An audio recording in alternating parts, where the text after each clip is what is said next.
Hello दोस्तों, कैसे हो सभी। तो मार्शल मास्टर की स्टोरी को आगे कंटिन्यू करने से पहले मैं पिछले 2 एपिसोड में की गई अपनी गलतियों को सुधारना चाहता हूँ। पिछले एपिसोड में मैंने कहा था कि क्विंचन ब्रेक थ्रू करके मार्शल किंग रैलम के 7th लेवल पर पहुंच चुका है, और वह 7th लेवल पर नहीं बल्कि मार्शल किंग रैलम के पीक पर पहुंच चुका है। और इसके साथ ही साथ मार्शल मास्टर का 3rd सीजन भी खत्म हो चुका है।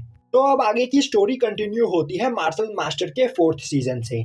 तो फिर अब बिना ज्यादा टाइम वेस्ट किए स्टोरी को कंटिन्यू करते हैं।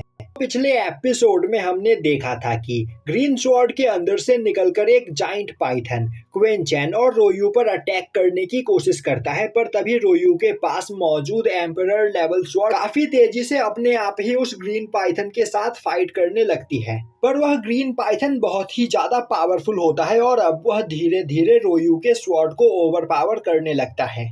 यह देखकर क्वेंचन परेशान हो जाता है और अब वह बोलने लगता है कि यह ग्रीन पाइथन सच में बहुत ही ज्यादा पावरफुल और खतरनाक है, और अगर रोयू का स्वॉर्ड यहाँ पर ज्यादा देर तक नहीं टिक पाया तो मैं और रोयू एक साथ मिलकर भी इस पाइथन का सामना नहीं कर पाएंगे और हमारा मरना यहाँ पर तय है। तभी क्वेंचन का स्पेस रिंग अपने आप ही काफी तेजी से ग्लो करने लगता है और अब उस स्पेस रिंग के अंदर से क्वेंचन का रस्टी स्वॉर्ड बाहर निकलते हुए काफी तेजी से अपने आप ही उस पाइथन पर अटैक करता है।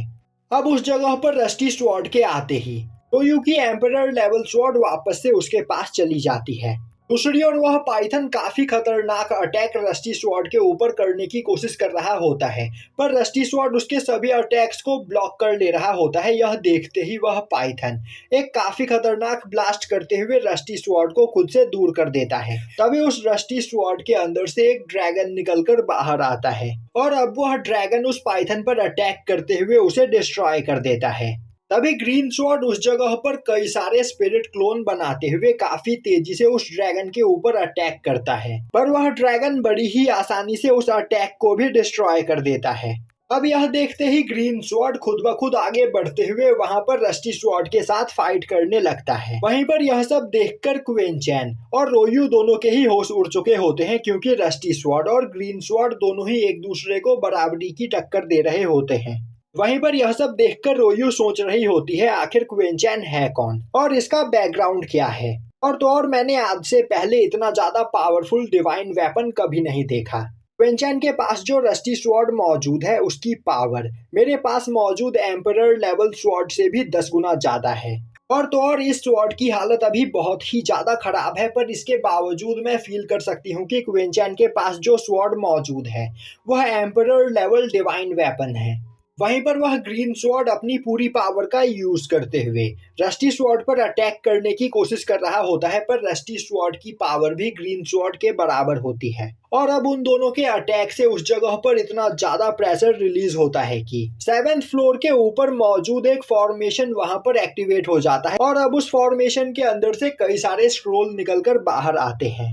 अब उन स्क्रोल्स को देखते ही क्वेंचन बहुत ही ज्यादा हैरान होता है, क्योंकि उन स्क्रोल्स के अंदर वही स्वॉर्ड टेक्निक लिखी गई होती है तो स्वॉर्ड टेक्निक कंपटीशन के स्टार्टिंग में डीमन स्वॉर्ड सेक्ट के मास्टर ने उन सभी लोगों को सॉल्व करने के लिए दिया था। पर डीमन स्वॉर्ड सेक्ट के मास्टर के पास वह बस आधी अधूरी टेक्निक थी और अब क्वेंचन के आंखों के सामने वह टेक्निक पूरी तरीके से मौजूद होती है। यह देखते ही क्वेंचन बहुत ही ज्यादा खुश होता है और अब वह आगे बढ़कर उस टेक्निक को डिकोड करने लगता है और अब वह थोड़ी ही देर में पूरी की पूरी टेक्निक को डिकोड कर देता है, जिसके बाद वह उस टेक्निक को परफॉर्म करता है। तभी उसके हाथ से काफी पावरफुल एनर्जी रिलीज होती है और अब वह एनर्जी सीधा जाकर उस ग्रीन स्वॉर्ड से टकराती है, जिससे ग्रीन स्वॉर्ड अब धीरे धीरे क्वेंचन के कंट्रोल में आने लगता है। पर वह स्वॉर्ड अपनी पूरी पावर का यूज करते हुए क्वेंचन की पकड़ से आजाद होने की कोशिश कर रहा होता है। यह देखते ही क्वेंचन बोलता है इस ग्रीन स्वॉर्ड के अंदर 7th फ्लोर पर मौजूद सभी स्वॉर्ड्स की पावर है और शायद से मैंने अभी अभी जिस टेक्निक को सीखा है यह टेक्निक 10,000 स्वॉर्ड वर्ल्ड को कंट्रोल करता है। अब क्वेंचन अपनी पूरी पावर का यूज करते हुए उस स्वॉर्ड को अपनी ओर खींचने लगता है, पर वह स्वॉर्ड बहुत ही ज्यादा पावरफुल होता है, इसीलिए वह क्वेंचन से दूर भागने की कोशिश कर रहा होता है। पर क्वेंचन अपनी पूरी पावर का यूज करते हुए जैसे तैसे करके उस स्वॉर्ड को अपने पास लेकर आता है और अब वह जैसे ही उस स्वॉर्ड को पकड़ता है, डीमन स्वॉर्ड टावर के अंदर कल्टीवेशन कर रहे सभी लोग टेलीपोर्ट होकर टावर के बाहर आ जाते हैं और यहीं पर यह कंपटीशन खत्म हो जाता है। अब हमें यहाँ पर क्विंचेन का एक नया लुक देखने को मिलता है। दूसरी ओर रोयू अपने एम्परर लेवल स्वॉर्ड को देख रही होती है और रोयू के स्वॉर्ड का नाम फेंगजू है। वहीं पर फेंगजू की पूरी पावर ग्रीन पाइथन के साथ फाइट करने की वजह से खत्म हो चुकी होती है, जो देखकर रोयू को बहुत ही ज्यादा बुरा लग रहा होता है और अब वह बोलती है कि वह यहाँ पर अपनी पूरी मेहनत करेगी और अपनी पावर को इतना ज्यादा बढ़ाएगी कि एक दिन वह फेंगजू की पावर दोबारा से उसे लौटा पाएगी। तभी वहां पर क्विंसू की नजर क्विंचैन पर पड़ती है और अब वह भागते हुए क्विंचैन की ओर आने लगती है। यह देखते ही क्विंचैन रोयू की ओर देखते हुए बोलता है, तुम्हें अपना प्रॉमिस याद है ना, तो उस बारे में किसी को भी मत बताना। और अब क्विंचैन आगे जाकर क्विंसू से वहां पर मिलता है। अभी वहां से थोड़ी दूरी पर खड़े एक पर्सन की नजर क्विंचैन के ऊपर पड़ती है और अब वह पर्सन क्विंचैन को देखते ही गुस्से में बोलने लगता है, मैंने कभी नहीं सोचा था कि क्विंचैन स्वॉर्ड टावर कंपटीशन में सरवाइव कर पाएगा। आखिर यह अब तक यहाँ पर जिंदा कैसे है? क्या हानफी ने कंपटीशन के दौरान इसे मारने की कोशिश नहीं की?